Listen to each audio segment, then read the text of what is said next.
जय जय श्री राधे श्री हरिवंश। राधा वल्लभ लाल की सदा जय हो। परम पूज्य गुरुदेव महाराज की सदा जय हो। तो हमने शुरू की थी अनन्यमाल, जिसमें हम हरिवंश महाप्रभु के कृपा पात्रों के पावन जीवन चरित्र सुनेंगे। जिसमें हमने पिछला चरित्र जो सुना था वो था श्रीहित नरवाहन जी का, और आज हम जो श्रवण करेंगे उनका नाम है श्री हरिराम व्यास जी। बड़ा ही अद्भुत चरित्र है, तो देर नहीं करते इसे शुरू करते हैं जल्दी से। प्रेम से कहिए राधा वल्लभ लाल की जय। श्री हरिराम जी व्यास ओरछा बुंदेलखंड के निवासी श्री सुमोखन जी शुक्ल के पुत्र रत्न थे। ओरछा राज्य के राजगुरु जैसे कुलीन परिवार में जन्म लेने के कारण राजा एवं प्रजा दोनों ही इनका अत्यंत सम्मान किया करते थे। ये अपने समय के एक अद्वितीय विद्वान थे। इन्होंने शास्त्रों पुराणों का गहन अध्ययन किया था, जिसके कारण इन्हें शास्त्रार्थ करने में कोई भी पराजित नहीं कर पाता था। जब कोई व्यक्ति अपनी किसी शंका का या कोई जिज्ञासा लेकर इनके पास आता था, तब ये शास्त्रों के आधार पर बड़े ही तार्किक ढंग से उसकी समस्या का ऐसा समाधान किया करते थे कि उसके मन में किसी प्रकार का कोई संशय शेष ही नहीं रह जाता था। शास्त्रों में वर्णित गुरु की महिमा को जानकर ये भी एक ऐसा श्रेष्ठ गुरु बनाना चाहते थे जो इन्हें भव सागर से पार करके प्रभु का नित्य सानिध्य प्राप्त करा सके। यद्यपि ऐसे श्रेष्ठ गुरु के रूप में उस समय रैदास जी, कबीरदास जी, पीपा जी, जयदेव जी, नामदेव जी, रंका बंका जी, रामानंद जी आदि भक्तों के नाम इनके मन में आते रहते थे, किंतु ये किसी एक की शरण ग्रहण करने का निर्णय नहीं कर पा रहे थे कि किसे गुरु रूप में स्वीकार किया जाए। कभी कभी ये वृंदावन की महिमा का गान करते हुए वृंदावन की रस उपासना में दीक्षित होने की भी सोचा करते थे। इस सोच विचार में इनकी 42 वर्ष की आयु हो गई, किंतु ये किसी को अपना गुरु नहीं बना सके। एक दिन श्रीहित हरिवंश महाप्रभु के शिष्य श्री नवलदास जी बैरागी ओरछा पहुँचे। व्यास जी उनसे मिलकर बड़े प्रसन्न हुए, उन्हें अपने घर ले गए और हार्दिक प्रीति के साथ उनका आतिथ्य स्वीकार किया। जब उन्होंने चलने की बात कही, तब व्यास जी आग्रह पूर्वक उनसे और कुछ दिन रुकने की प्रार्थना करते। एक दिन सत्संग करते हुए श्री नवलदास जी ने श्री हिताचार्य का आज अति राजत दंपति भोर यह पद गाया, जिसे सुनकर व्यास जी अत्यधिक हर्षित हुए तथा इस पद के अर्थ का विचार करते हुए व्यास जी का रोम रोम पुलकित हो उठा। उक्त पद की पंक्ति जय श्री हित हरिवंश लाल ललना मिली हियो सिरावत मोर के भाव का अनुसंधान करते हुए व्यास जी सोचने लगे कि मिलन तो लाल और ललना का हो रहा है, किंतु शीतलता की प्राप्ति श्री हिताचार्य को होती है। ये बड़ी विचित्र बात है, ऐसा कैसे संभव है? वस्तुतः जब भी दो लोग आपस में मिलते हैं तब उन दोनों का हृदय ही प्रसन्नता का अनुभव करता है, किसी तीसरे का हृदय शीतल नहीं होता।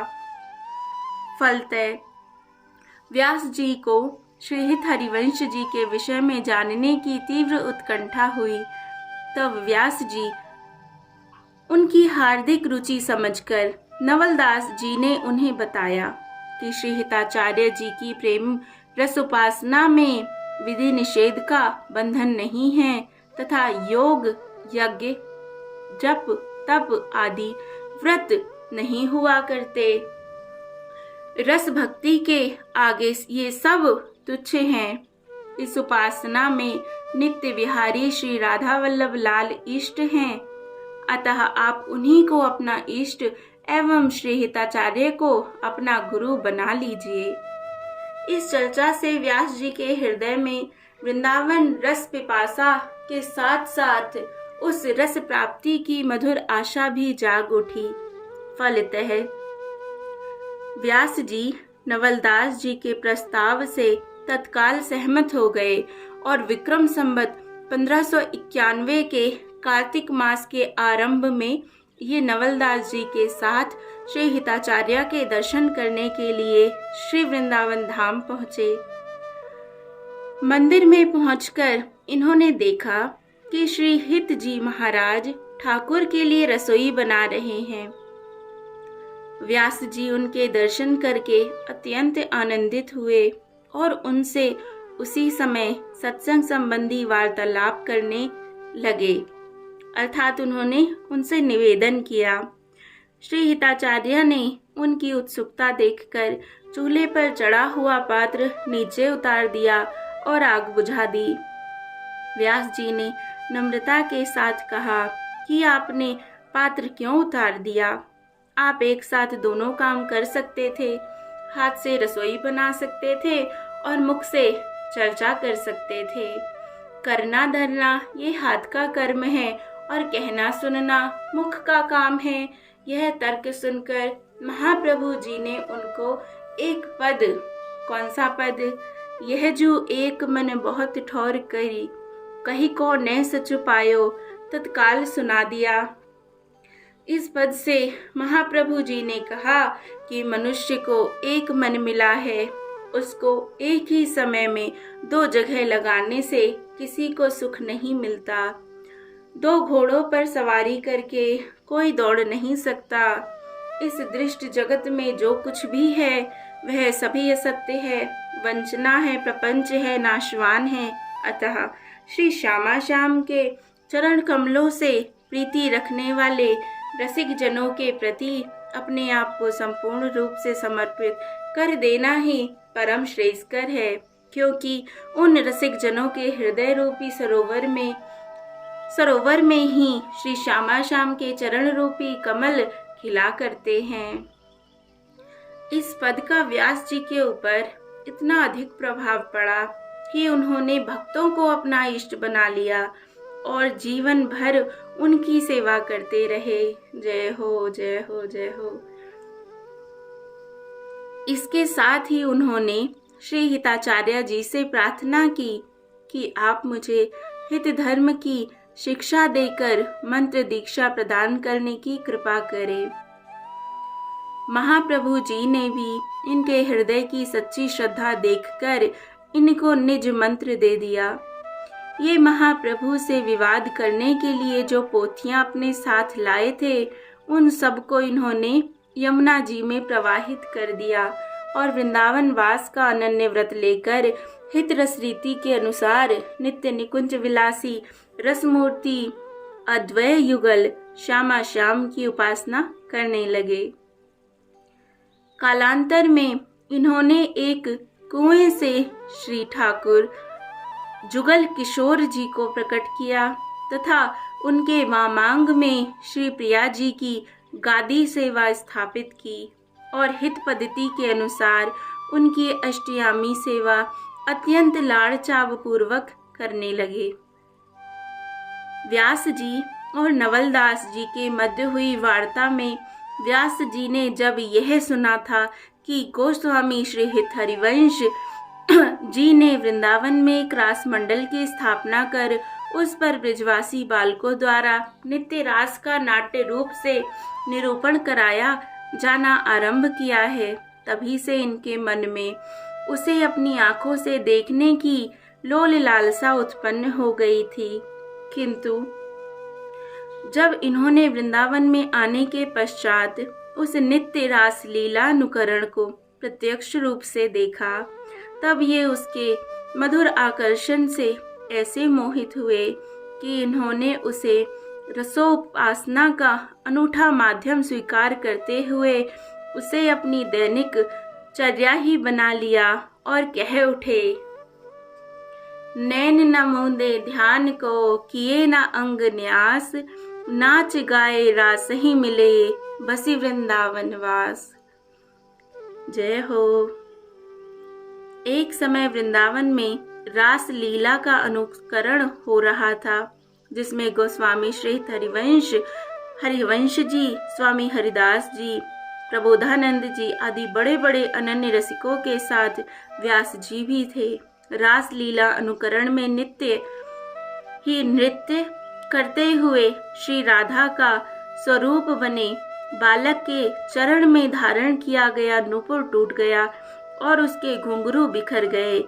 यह देखकर व्यास जी ने अनन्य प्रेम के आगे वर्णाश्रम धर्म की तनिक भी परवाह किए बिना तत्काल अपना यज्ञोपवीत तोड़कर उसके धागों से नूपुर के घुंघरू गूंथ दिए और लीला यथावत चलने लगी। यह करने के बाद ये महंत जनों की उस भरी सभा में बोले, इस यज्ञोपवीत को जन्म भर ढोया पर काम आज ही आया। नाभाजी ने अपनी भक्तमाल में व्यास जी की प्रशंसा में लिखी छपे में कहा है कि नौ गुनो तोरी नूपुर गुहो, महत सभा मधिरास के, उत्कर्ष तिलक अरुदाम को, भक्त इष्ट अति व्यास के। जय हो जय हो। व्यास जी को विक्रम संवत 1591 से विक्रम संवत 1609 के मध्यकाल तक अपने गुरुवर्य गोस्वामी श्री हरिवंश की छत्र छाया प्राप्त हुई, किंतु विक्रम संवत 1609 में गुरुवर के अंतरित हो जाने से इन्हें हृदय विदारक पीड़ा हुई। गोस्वामी श्री हरिवंश के निकुंज गमन के पश्चात व्यास जी ने अपनी हार्दिक वेदना और रसिक समाज की दुर्दशा का वर्णन करते हुए एक पद की रचना की, जिसमें उन्होंने कहा कि श्री हरिवंश चंद्र रसोपासना और रसिक जनों के आधार थे। उनके बिना अब इस उपासना का भार कौन वहन करेगा और कौन श्री राधा को प्यार दुलार भरे सुंदर वचन सुनाएगा। अब ऐसा उदार कौन रह गया है जो श्री वृंदावन की सहज माधुरी का वर्णन कर सके। उनके जैसी पद रचना के अभाव में सारा संसार अब नीरस हो गया है। अनन्य रसिकों की सभा के लिए यह बड़े दुर्भाग्य की बात है, क्योंकि उनके चले जाने से यह सभा सुहाग भाग विहीना हो चुकी है। उनके बिना मेरा तो एक एक क्षण 100 युगों के समान प्रतीत हो रहा है। श्री व्यास जी कहते हैं कि एक चंद्रमा के बिना तारों से भरा हुआ आकाश तेजहीन हो जाता है। जय जय श्री राधे। हो तो रस रसिकन को आधार, बिनु हरिवंश सरस रीति को, कापे चली है भार, को राधा दुलरावे गावे, वचन सुनावे चार, वृंदावन की सहज माधुरी कहिए कौन उदार, पद रचना अब कापे होवे है, निरस भयो संसार, बड़ो अभाग अनन्य सभा को, उठी को ठाट सिंगार, जिन बिनु दिन छिन सतयुग बीतत, सहज रूप आगार, व्यास एक कुल कुमुद बंधु बिन, उड़गन जूठो थार। जय जय श्री राधे। व्यास जी के 3 पुत्र थे। श्री हिताचार्य के अंतरहीन होने के पश्चात ये तीनों भाई श्री वृंदावन आ गए। व्यास जी ने अपनी संपत्ति का बंटवारा इन तीनों में बड़े विलक्षण ढंग से किया। एक ओर ठाकुर श्री जुगल किशोर जी की सेवा, दूसरी ओर स्वर्ण आदि धन संपत्ति और तीसरी ओर श्याम वंदनी तथा माला तिलक। एक ने धन धाम ले लिया, दूसरे ने ठाकुर जुगल किशोर जी की सेवा ले ली और तीसरे पुत्र किशोर दास जो सबसे बड़े थे, उनके हिस्से में माला और तिलक आए। व्यास जी ने उन्हें स्वामी श्री हरिदास जी का शिष्य करा दिया और वे श्री कुंज बिहारी को अपना इष्ट मानकर भजन करने लगे। लगभग 100 वर्ष की दीर्घ आयु प्राप्त करने के बाद श्री वृंदावन के सब संत महंतों की उपस्थिति में श्री व्यास जी ने प्रसन्न चित्त से नित्य लीला में प्रवेश किया। श्री भगवत मुदित जी ने अपनी रसिक अनन्यमाल में श्री व्यास जी का इतना ही वृतांत दिया है। यद्यपि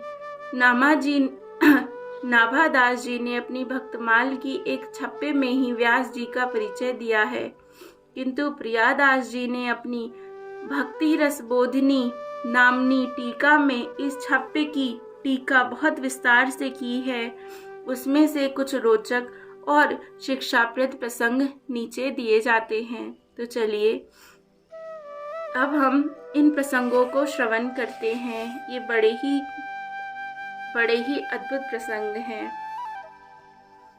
नाभादास जी द्वारा लिखित एक इष्ट अति व्यास के इस पंक्ति को पढ़कर इसकी सत्यता की परीक्षा करने के उद्देश्य से एक संत व्यास जी के यहाँ पर आए।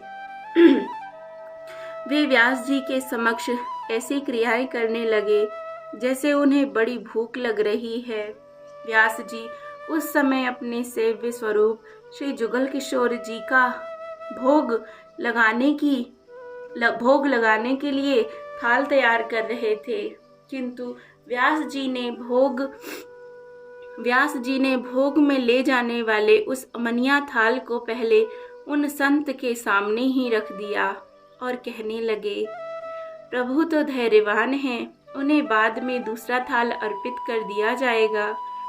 व्यास जी के इन वचनों को सुनकर भी संत जी की शंका दूर नहीं हुई और उन्होंने भोजन करना आरंभ कर दिया, किंतु उन्होंने अभी केवल 2-4 ग्रास मात्र ही लिए होंगे कि उन्हें कोई शारीरिक पीड़ा होने लगी। अतः वे उस थाल को व्यास जी को देते हुए खड़े हो गए और चल पड़े पीड़ा निवारण हेतु। व्यास जी ने उन्हें भूखा जाते हुए देखकर शीघ्र ही उनके चरण पकड़ लिए और कहने लगे कि इसे तो आपने प्रसादी करके मुझे दे दिया, अब मैं आपके लिए दूसरा ले आता हूँ। व्यास जी की संतों के प्रति ऐसी निष्कपट सहज प्रीति देखकर संत जी भाव विभोर हो गए और उनकी आंखों से अश्रु गिरने लगे। अब उनके हृदय ने यह बात पूर्ण रूप से स्वीकार कर ली कि नाभा जी के द्वारा भक्त इष्ट अति व्यास के यह बात सत्य ही लिखी गई है। जय जय श्री राधे। हरिराम व्यास जी अपना इष्ट भगवान के भक्तों को ही मानते थे। वही था ये पूरा वर्णन। एक बार व्यास जी संतों के साथ प्रसाद ग्रहण कर रहे थे। इनकी पत्नी परोस रही थी। जब वह दूध परोसने लगी तब व्यास जी के कटोरे में दूध के साथ दूध की मलाई भी छिटक कर इनके कटोरे में गिर गई। अब तो व्यास जी क्रोधित हो उठे और उन्हें संत सेवा से अलग कर दिया। वह ग्लानि के कारण 3 दिन तक बिना भोजन किए पड़ी रहीं। तभी सभी संतों ने समझाने पर व्यास जी इस शर्त पर राजी हुए कि वे अपने अंगों के समस्त आभूषणों को बेचकर संत सेवा करें, तभी हम इसे स्वीकार कर सकते हैं। साथ ही एक पद भी बनाया, जो तिये होए न हरि की दासी, कीजे कहा रूप गुण सुंदर, नाहिन श्याम उपासी। पत्नी द्वारा व्यास जी की इच्छा के अनुसार शर्त पूरी किए जाने पर ही व्यास जी ने उन्हें पुनः सेवा प्रदान की। इनकी संत निष्ठा की एक और कथा है। व्यास जी की पुत्री के विवाह का आयोजन था, जिसमें इनके परिवारजनों ने बड़े उत्साह के साथ बारात के लिए अनेक प्रकार के पकवान तैयार कराए। वे सब इतने बढ़िया बने कि उन्हें देखकर इनकी बुद्धि उधेड़ बुन में पड़ गई कि ऐसे स्वादिष्ट पदार्थों को तो भक्तों को खिलाना चाहिए। मस्तिष्क में इस विचार के आते ही जब सभी लोग बारात का स्वागत करने के लिए गए हुए थे, उसी समय इन्होंने सभी साधुओं को बुलवा लिया और वह सब सुंदर सामग्री भावना में ही श्रेष्ठ को अर्पित करके चुपचाप पोटरी बांध कर संत जनों को देते हुए कहा कि इसे ले जाकर अपनी अपनी कुंज में बैठकर प्रसाद ग्रहण करना, क्योंकि आज यहाँ स्थान और समय दोनों का ही अभाव है। इतने पर भी प्रभु कृपा से भंडार खाली नहीं हुआ और बारात की भी यथेष्ट खातिर उसी से हो गई। जय हो, जय हो। एक बार व्यास जी के यहाँ संगीत प्रेमी कोई भोले भाले संत जी आए।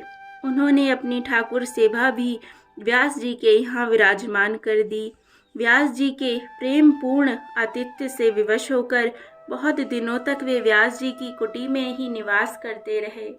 जब भी वे चलने को कहते तो व्यास जी किसी न किसी बहाने से उन्हें रोक लेते। एक दिन उन्होंने हट पकड़ ली कि आज तो हम निश्चित रूप से जाएंगे ही। वे व्यास जी से अपनी ठाकुर सेवा मांगने लगे। विनोद प्रिय व्यास जी ने उनकी मधुर ठाकुर सेवा को अपने यहाँ छिपा लिया और उनके बटुए में एक चिड़िया रखकर उनको सौंप दी। यमुना जी पर पहुंचकर संत ने स्नान किया और ठाकुर जी की पूजा करने के लिए ज्यों ही बटुआ खोला, चिड़िया उसमें से निकलकर श्री वृंदावन की ओर उड़ गई। भोले संत दुखित हृदय से लौटकर फिर व्यास जी के पास आए और पूछने लगे, क्या हमारे ठाकुर जी आपके यहाँ उड़कर आ गए हैं? व्यास जी ने कहा, हाँ, वह देखो विराजमान है। मैंने आपसे कहा ही था कि आप जाना चाहें तो भले ही जाएं, किंतु आपके ठाकुर जी वृंदावन से बाहर नहीं जाना चाहते। संत जी के चित्त में यह बात बैठ गई और उन्होंने सदा के लिए वृंदावन वास करने का निश्चय ले लिया। जय हो। वृंदावन की अनन्य निष्ठा इनके जीवन में मूर्त रूप से प्रत्यक्ष हुई थी। वृंदावन से बाहर जाने वाले या वृंदावन से बाहर जाने का विचार करने वाले पर ये बड़े ही खींच उठते थे। ओरछा नरेश, मधुकर शाह इन्हें वापस ले जाने के लिए वृंदावन आए, किंतु बहुत प्रयास करने के पश्चात भी असफल होकर लौट गए। कुछ दिनों बाद में राजा के भेजे हुए विप्रगण जब इनके बार बार वृंदावन छोड़कर ओरछा जाने का हठ कर रहे थे, तो एक दिन इन्होंने वृंदावन धाम की अनन्य निष्ठा और श्रेष्ठ के महाप्रसाद की अति उत्कट अनन्यता की रक्षा के लिए श्री राधा वल्लभ मंदिर में जूठन प्रसाद लेकर आती हुई भंगिन की डलिया से प्रसाद उठाकर खा लिया।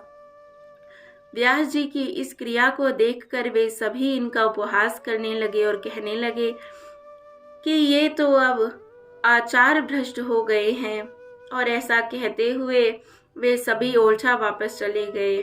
उसी समय व्यास जी की प्रसन्नता एक पद के रूप में फूट निकली। क्या था वो पद? एक पकौरी सब जग छूट्यो, जब तब व्रत संयम करिहारे, नैकू नहीं मन टूट्यो, माया रचित प्रपंच कुटुंबी, मोह जाल सब छूट्यो, व्यासदास हरिवंश कृपाते, बसिवन राज प्रेम रस लूट्यो। जय हो। ओरछा लौटकर उन्होंने जब राजा को यह सब घटना सुनाई, तब राजा स्वयं ही इन्हें मनाने वृंदावन पहुंचे और आग्रह किया कि एक दिन के लिए ही सही, किंतु आप एक बार ओरछा अवश्य पधारे। कहते हैं जब किसी प्रकार भी राजा नहीं माने तो व्यास जी ने कहा, जब चलना ही है तब मुझे अपने भाई बंधुओं से तो मिल लेने दो। इस मिलन का दृश्य अलौकिक था। व्यास जी का वृंदावन की लता पताओं से घनिष्ठ प्रेम था। किसी भी परिस्थिति में श्री वृंदावन से बाहर जाना इनके लिए असंभव हो गया था। राजा ने देखा कि व्यास जी वृंदावन की लता और वृक्षों से लिपट लिपट कर रो रहे हैं और कह रहे हैं, मुझसे क्या अपराध बन गया जो आज मुझसे अलग जो मैं आज तुमसे अलग हो रहा हूँ। व्यास जी के इन अद्भुत आचरणों को देखकर ओरछा नरेश मधुकर शाह अत्यधिक प्रभावित हुए, क्योंकि वे बड़े ही धर्मनिष्ठ राजा थे। उनका हृदय पिघल गया और व्यास जी के साथ वे भी रो पड़े। उन्होंने तब व्यास जी के चरणों पर सर रखकर अपने दुराग्रह के लिए क्षमा मांगी और व्यास जी से भगवत भक्ति का उपदेश लेकर अपने राज्य लौट गए। एक दिन व्यास जी अपने आराध्य ठाकुर श्री जुगल किशोर जी के मस्तक पर जरी की पाग धारण करा रहे थे, किंतु सिर के चिकना होने के कारण वह बार बार फिसल रही थी। बहुत प्रयत्न करने के पश्चात भी जब पाग नहीं बंध पाई, तब ये ठाकुर जी से कहने लगे, महाराज, या तो आप पाग बांध लो या फिर अपने आप ही बांध लो। यह कहकर ये सेवा कुंज चले गए, किंतु रह रहकर इनको पाग की याद आती रही। अंत में जब नहीं रहा गया तो वापस आए और देखा कि श्री ठाकुर जी के मस्तक पर बड़े सुंदर ढंग से पाग बंधी हुई है। श्री जुगल किशोर जी की अद्भुत रूप माधुरी का दर्शन करके व्यास जी अत्यंत आनंद से भर गए और बोल उठे, जब आप ऐसी सुंदर पाग बांधना जानते हैं तो भला मेरी बांधी हुई पाग आपको क्यों पसंद आने लगी। ऐसी ही एक घटना वंशी धारण कराने की है।